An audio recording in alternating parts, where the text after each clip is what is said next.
And we continue at 1:06 in the afternoon. Talk Radio 790 KABC, the John Phillips Show. Mr. Randy Wangs in Culver City. I hate that this is a regular part of my week now, but let's see who went on Gavin Newsom's podcast this week.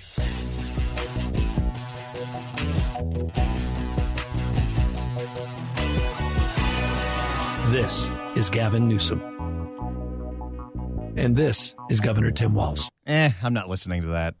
Wait, I thought he was supposed to have people on the podcast who he disagreed with. Format change. It's not exclusively going to be MAGA people. He did say in the promo when he originally launched this a few weeks ago, he'll also talk to some of his favorite people that he looks up to. I see. Or maybe it had something to do with the poll that said the Democrats really hate what he's doing. So I can imagine it's probably a post-mortem of the 2024 election, or maybe Tim Walz teaches Gavin Newsom how to make hot dish. Either way, I'm not listening. I don't know. I've never understood the appeal of Tim Walz as a thing. They tried to sell him to Middle America as this small-town football coach. And then when you see him walking out on stage, he looks like Richard Simmons headed to Johnny Carson's couch. And you say to yourself, something's not right. Well, Kamala was in a very precarious situation. She had to pick somebody that didn't look better than her, that wouldn't have people ask the question, well, why isn't this guy running for the main job, like Josh Shapiro? Well, they're the same age, and Kamala's a good-looking woman. What is she, 60 years of age, 59 years of age, something like that? She turned 60 last year. Okay. He doesn't even look like her grandpa. He looks like someone who died 8 months ago. Maybe he was in the house with Gene Hackman and his wife. We are doing it. 800-222-5222 is the telephone number, 1-800-222-5222. It is our pleasure to welcome our next guest to the program. She is the national political correspondent for Real Clear Politics, which you can read at realclearpolitics.net. You can also follow her on X at Susan Crabtree. Susan Crabtree, welcome. Thanks so much for having me, John. So Gavin Newsom is a guy who is the governor of California, but he's the wannabe president of the United States. And now I guess he's the wannabe Joe Rogan, too, because he's now on his second podcast as governor of California. And I would add that when he was lieutenant governor, he also hosted a television show for Current TV. That was Al Gore's cable TV network. None of these shows did particularly well, although I guess you could say the most recent one generated a lot of publicity when he told Charlie Kirk that he did not believe that biological males should be able to compete in women's sports. This guy is an unbelievable narcissist who loves to see his face on television, loves to read his name in the newspaper, loves to hear his voice on the radio. And you've done some reporting over at Real Clear Politics to suggest that he's an even bigger narcissist than we already thought. Yes, I teamed up with Peter Schweitzer's group. You know, he does a lot of research and great best-selling blockbuster books about Newsom's ties to the CCP, about all politicians' ties to the CCP. So our book, Fool's Gold, that just came out last week, it dives in deep to Gavin Newsom's ties. And it's interesting to me that he was having Tim Walz on the program, on his podcast today, because maybe they were trading notes about their cozy relationship with China. Because as you know, Tim Walz was in China during the Tiananmen Square incident, and he doesn't like to say anything really negative about China. He was there as part of a Harvard University's teaching program, World Teach program. But Gavin Newsom's ties are, people are very familiar with how he cleaned up San Francisco for Chinese President Xi's visit a few falls ago for the APEC summit.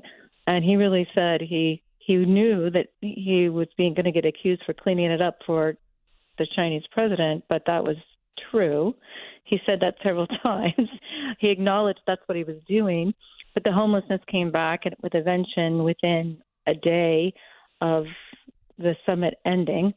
Our ties that we expose are ongoing. We actually were talking about how Newsom, he started a nonprofit called China SF when he was mayor of San Francisco and brought in more than 100 Chinese companies into California. And some of them just went bust. Some of them were, obviously ripping off intellectual property left and right. Some of them were the officials of the companies were convicted of bribing San Francisco appointees of Gavin Newsom when he was mayor. There is so much to uncover here. We could go with how he brought in Suntech, which is a Chinese solar company, and they dumped all their solar goods onto the U.S. market and undercut a Silicon Valley firm called Solyndra that everybody made fun of at the time because President Obama had invested $500 million U.S. tax dollars into that company. But no, Suntech came in and undercut the company. And then eventually, in a few years, Suntech itself went bust because it had bogus loans overseas. I mean, this is just one of the many, many examples that we outline in our book. It's a deep dive into some of the, I would say fabrications, fables, outright lies about Newsom and his image. The Chinese connections are just one part of the book. Kristi Noem is now the Secretary of Homeland Security. Before that, she was the governor of South Dakota. She wrote a book trying to present herself as a national figure that was a biography that had many claims that were later debunked. Certainly the claims about shooting the dog became a big problem for her, and it was something that really dogged her, to use a word, all the way up until the appointment in the president's cabinet. Gavin Newsom has made any number of claims throughout his political career, including that he was brought into the University of Santa Clara on a baseball scholarship, that he was the star pitcher, left-handed pitcher, and that's how he got in. But you listen to people who played on the team at the University of Santa Clara, they said they never played baseball with him. He certainly wasn't there on a baseball scholarship. If he were to write a biography about himself and his history and how he got to where he is, do you believe that it would be almost as scandalous, if not more, than Kristi Noem's biography, given his history of telling tall tales? It was accurate for sure. I did talk to that assistant coach, Mike Cummings, that is now the head coach at a different university in California. And he said that he is definitely embellishing his time at Santa Clara on the baseball team. He says that, baseball, his athletic prowess was got him into a four-year college. Is the only thing that got him into the four-year college because he had a 960 SAT scores and bad grades because of dyslexia. That's his story, and he was sticking to it even when he was on with Charlie Kirk, had Charlie Kirk on his podcast. He mentioned it again. But guess what? We found out that Jerry Brown did go ahead. As you know, his father has big ties with the Brown family going back decades, and Jerry Brown provided a letter of recommendation. And then Mike Cummings, the assistant coach for the baseball team, said Gavin Newsom was just a JV player. They did mainly scrimmages. They wasn't even sure they kept score. It was more of a intramural type of thing because the varsity baseball team had the big stars on it, but he did produce a partial scholarship, which was $500. Other people on the JV, the varsity team, told me a lot of the varsity players didn't even have partial scholarships. So what was that all about? But yeah, certainly he's not being forthcoming. There's this sort of urban legend in San Francisco that he was even drafted by the Texas Rangers. That is complete farce. That's completely false.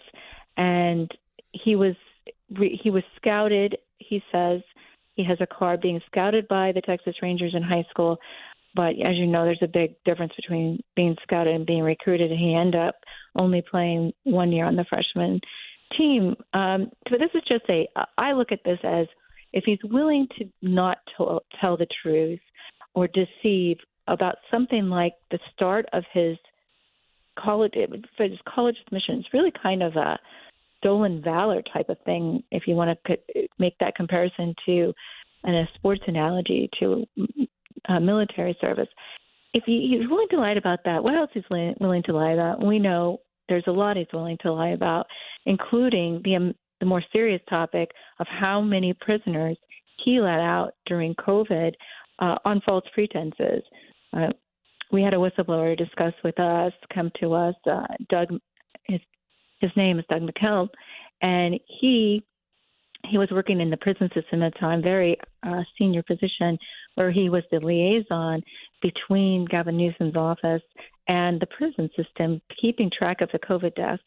And Gavin Newsom was telling the California citizens that he was going to release these prisoners because there was going to be a death spiral in the prisons, similar to what we saw in the nursing homes in New York and even in California. But that wasn't the case, according to Doug, the whistleblower, who told us that he was keeping close track and there was more COVID infection, a higher infection rate and a higher death rate, far higher outside the prison system, and that he told the governor's office this, and they just shrugged their shoulders. They didn't change their tune. They just kept rationalizing the release of these hardened criminals, some of them violent, into the community, and then they wonder why there was a smash and grab and crime epidemic skyrocketing during COVID. That's one of the more serious things we found, but there are so many things about this book: the homelessness, as you mentioned, the crime, the high utility rates, Gavin Newsom's cozy relationship with PG&E, which funded his wife's gender justice films. We can go on and on. Let me know what part of the book you would like to talk about. We're speaking with Susan Crabtree, who is the author of the book Fool's Gold, available online at Amazon.com. Let's talk about one claim that Gavin has made publicly on any number of occasions, and that is that he went to alcohol rehab, that he was an alcoholic and he realized that his life was spiraling out of control. He went to rehab and now he's fine. But now he also makes references to consuming alcohol all the time. In fact, there's one famous reference. In fact, Randy, we may have the sound available, where he talks about how he doesn't believe in clean and sober, that he believes that you have to self-medicate every now and again. Clean and sober is one of the biggest damn mistakes this country's ever made. I know it's a hold-your-hand idealistic point of view that somehow magically, I mean, God bless some of you. If you're like me, I've been known to have a glass of wine at night watching some of the nightly news. We all need to self-medicate periodically. So what's the truth? Did he go to rehab and is he sober, or is he continuing to drink? Did he go to rehab at all? What's the deal? He did not go to rehab. This was after he had an affair with his best friend and top campaign advisor, the wife. The wife came out, too, during the Me Too movement to give him cover and say, well, she was an adult, consenting adult, and she, too, had a drinking problem. At the time, when it was discovered that he had this affair, he said he was going to signaled that he was going to go to rehab, but ended up going to more of like a spiritual counseling sessions. And he keeps repeating himself that he doesn't truly believe in clean and sober, because he actually pressed Charlie Kirk on the podcast of why Charlie Kirk had stopped drinking. And he seemed sort of antagonistic. And Charlie Kirk said, well, because I wanted to be more successful. That's what, he just wanted to sum it up and say, that's why I stopped. And then he sort of teased him saying, well, what did you drink when Newsom asked him that? He said, oh, Napa Valley wine. But yes, I think it's difficult to be basically a titan of Napa Valley with his pump jack wineries and also be a teetotaler. So it doesn't really work for him. And obviously he never did go to rehab. So it was all a farce. One of the emails that we get all of the time, and there are families in San Francisco politics that are intertwined with one another, the Browns, the Newsoms, the Pelosi's, and it is implied that, quote-unquote, Aunt Nancy was the one that greased the skids for Gavin Newsom. Now, it's my understanding, and correct me if I'm wrong, that's not entirely true, that they are aware of one another, and now that he's governor, they obviously have a relationship. But it was really Willie Brown that brought him into politics, first appointing him to a parking commission, then appointing him to be a supervisor, then supporting him when he ran for mayor. And Willie Brown comes from a different part of San Francisco politics than Nancy Pelosi. She was really a protege of Leo McCarthy, and Willie Brown came from the Burtons. Is that true? Yes. I'll tell you the Nancy Pelosi connection is really between Gavin's father and when Pat Brown was governor, he wanted to, at one of the times he was governor, he came in and wanted to invest in Squaw Valley, turn Squaw Valley into the Olympic Park for the Olympics. And he did so with several different investors, including Paul Pelosi's father, John Pelosi, I believe his name was. It was that connection that after they did that investment, they brought in William Newsom, Gavin's father, to run the concessions. So they were all tied together in terms of the money, but that was well before Nancy Pelosi. The Paul Pelosi married Nancy Pelosi. Of course, Nancy Pelosi was Gavin's aunt by marriage at a time, because a lot of these connections go back to St. Ignatius in San Francisco. It's a Jesuit high school, very well regarded, and a lot of them just were rubbing shoulders. The Newsoms and the Browns and the Gettys were all rubbing shoulders at that very elite high school, private high school. So you even had some dating in between the families. But yeah, there are, when it comes to Willie Brown, who does he owe his rise to in San Francisco politics? Gavin Newsom's father and the Gettys orchestrated a fundraiser for Willie Brown at one of Newsom's, I think it was one of the restaurants that he owns. And then, as you could say, payback, or else they were just, in the same circles, Willie Brown then appointed him to the Parking Commission and then eventually to the Board of Supervisors, which positioned him to run for mayor when Willie Brown left the mayorship. The book is Fool's Gold, available online at Amazon.com. Susan Crabtree is the author. She is kind enough to join us today. Susan, congratulations on the book, and thank you so much for stopping by. It's my pleasure. Thanks so much for having and your interest. This Fixing California is part of the book. This book is supposed to be, we wrote it to be a big warning, neon red sign to the rest of the country about the failures of California and how to fix it. Well, thank you so much. We appreciate your time, and we'll be checking out the book. Thanks so much. Take care. If you'd like to email the show, you can do so at johnnydon'tlikeshow@gmail.com. That's johnnydon'tlikeshow@gmail.com.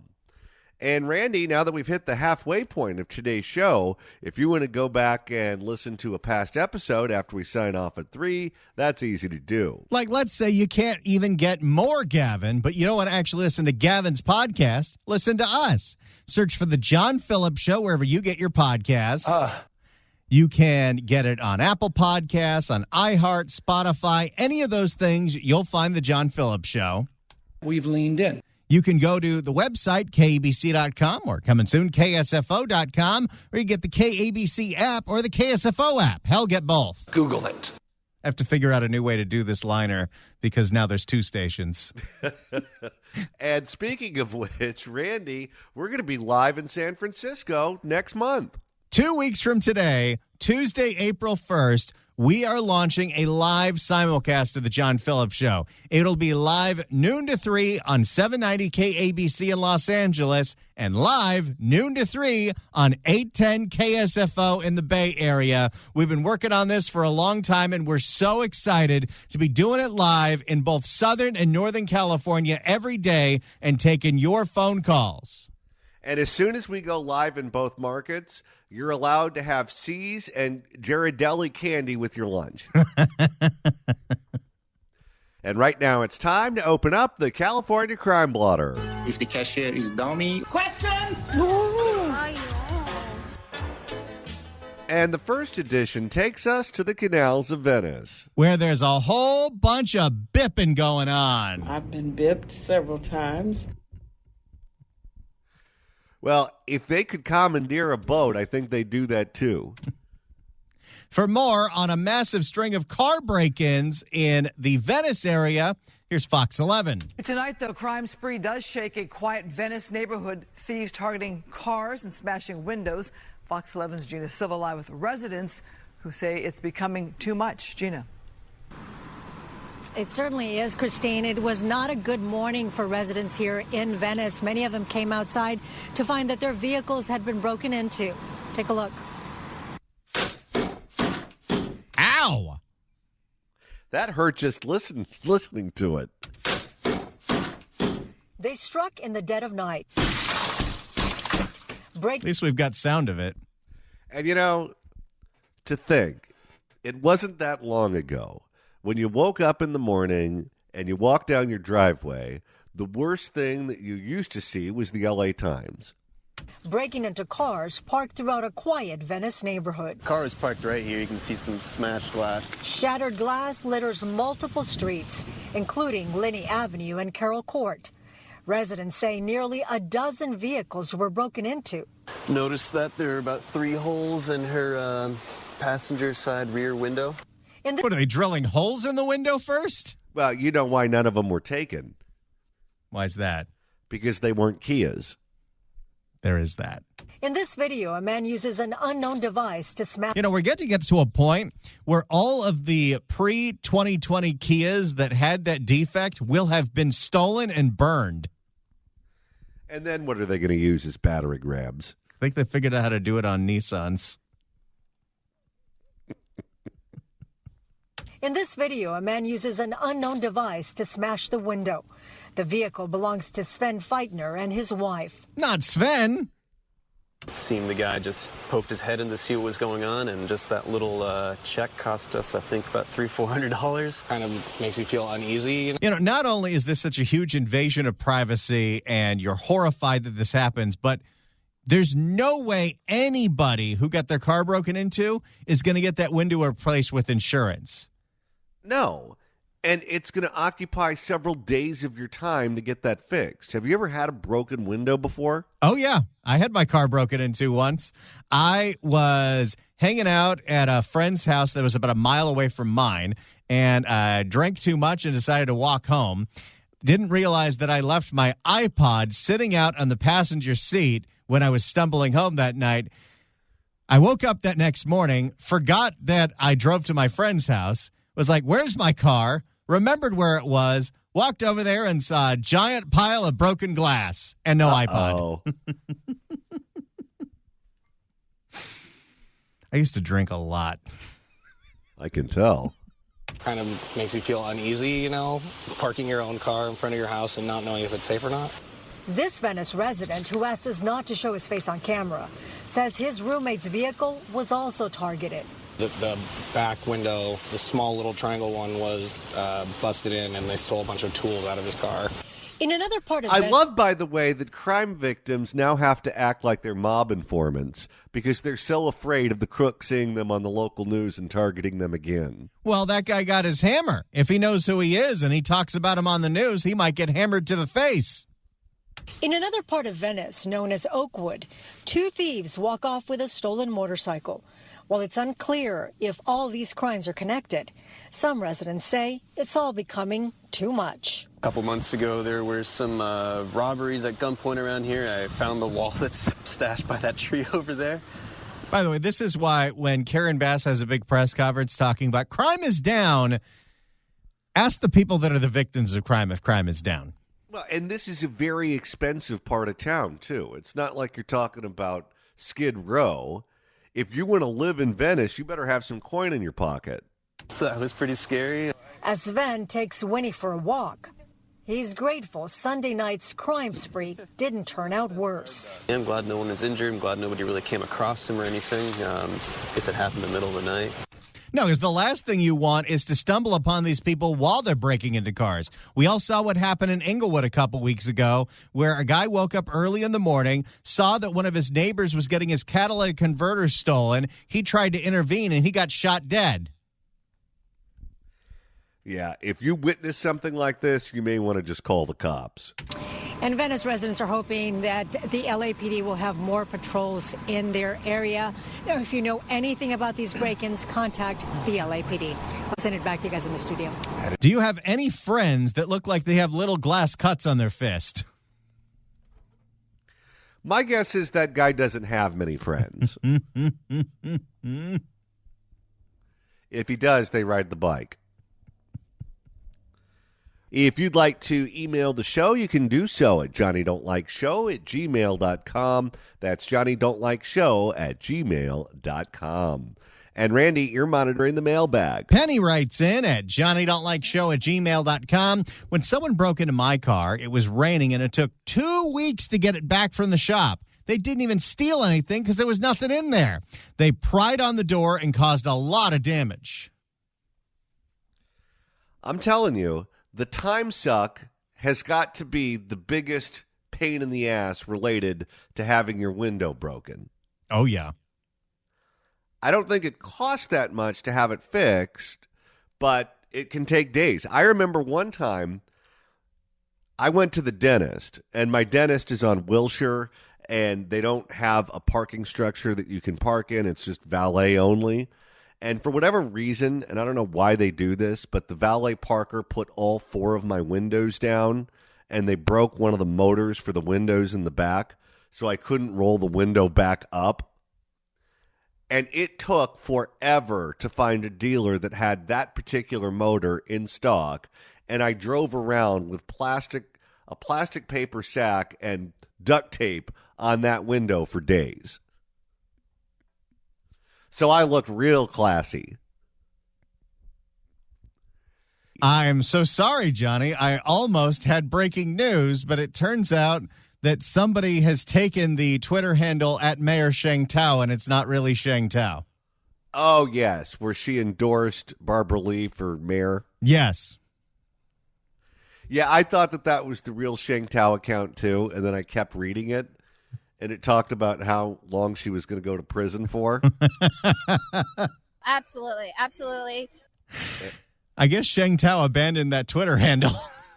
How much you would have bet her password is password? And he said, absolutely. As far as we know, Sheng Tao has not actually endorsed Barbara Lee, but I am rather enjoying that the Sheng Tao parody account on Twitter is saying that Sheng Tao endorsed Barbara Lee, because that's not good news for Barbara Lee. Whoever has control of that account is having some fun with it. I almost got fooled. You were so enthusiastic during the break, too. I was like, whoa, Shaggy endorses Barbara Lee. Let's go. It's fake. All right. What do you say we reopen the California Crime Blotter? If the cashier is dummy. Questions? And Randy, this edition takes us to the store where the logo is a bullseye. Because Target was the center of the most bizarre gift card scam you've ever heard. For more, we go to KCRA 3 in Sacramento. Let me turn off the music first. Here we go. KCRA 3 in Sacramento. A crackdown on gift card theft puts 2 Chinese nationals behind bars in Sacramento County. This is all part of a retail theft operation. Does the sanctuary state law protect them? Oh, I'm sure. You know, if we deported them back to China, we'd be separating families. Sacramento County Sheriff's detectives arrested 2 men they say worked together in this scheme. KCRA 3's Michelle Bendor is live in the newsroom tonight with more on this operation. Michelle. Well, Cecil, the 2 Chinese nationalists are being held without bond at the Sacramento County Jail on 4 felonies, including organized retail theft and conspiracy charges. The sheriff's task force call this an elaborate global scheme. Oh, my.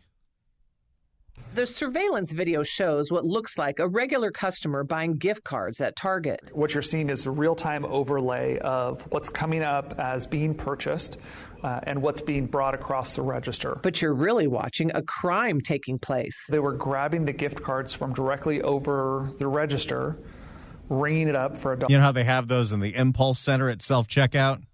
Oh, yeah, right next to the gum, the breath mints, the candy bars, and the National Enquirer. Do you have a nephew and you forgot their birthday? Gift card. Show them you care with $5 worth of Starbucks.